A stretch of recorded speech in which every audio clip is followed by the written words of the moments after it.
കൊടുങ്ങല്ലൂർ അമ്മയുടെ അനുഗ്രഹത്താലാണ് കുഞ്ഞിക്കുട്ടൻ തമ്പുരാൻ മഹാഭാരതം അനായാസേന മലയാളത്തിലേക്ക് പരിഭാഷപ്പെടുത്തിയത് എന്നൊരു വിശ്വാസവുമുണ്ട്. പുരാണങ്ങൾ പ്രകാരം ദാരികാസുരനിൽ നിന്ന് സമസ്ത ലോകത്തെയും രക്ഷിക്കാൻ പരമശിവന്റെ തൃക്കണ്ണിൽ നിന്നാണ് ഭദ്രകാളി ജനിക്കുന്നത്.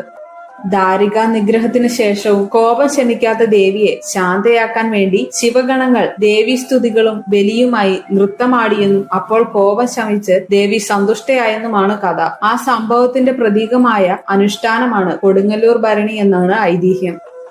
സുംഭനിശുംഭ യുദ്ധവേളയിൽ ചണ്ഡികാദേവിക്ക് തുണയായി അവതരിച്ച കാളി രക്തബീജാദികളെ വധിക്കുന്നതായും ഐതിഹ്യമുണ്ട്.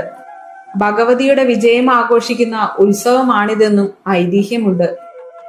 കാളിയുടെ പ്രതീകമായ വെളിച്ചപ്പാടന്മാരുടെ ഉത്സവമാണിത്. ഇതിന്റെ ഭാഗമായി ഭക്തർ മുളം തണ്ടിൽ താളമിട്ട് ദേവീസ്തുതികൾ പാടി നൃത്തമാടുകയും ക്ഷേത്രത്തിന് 3 വലം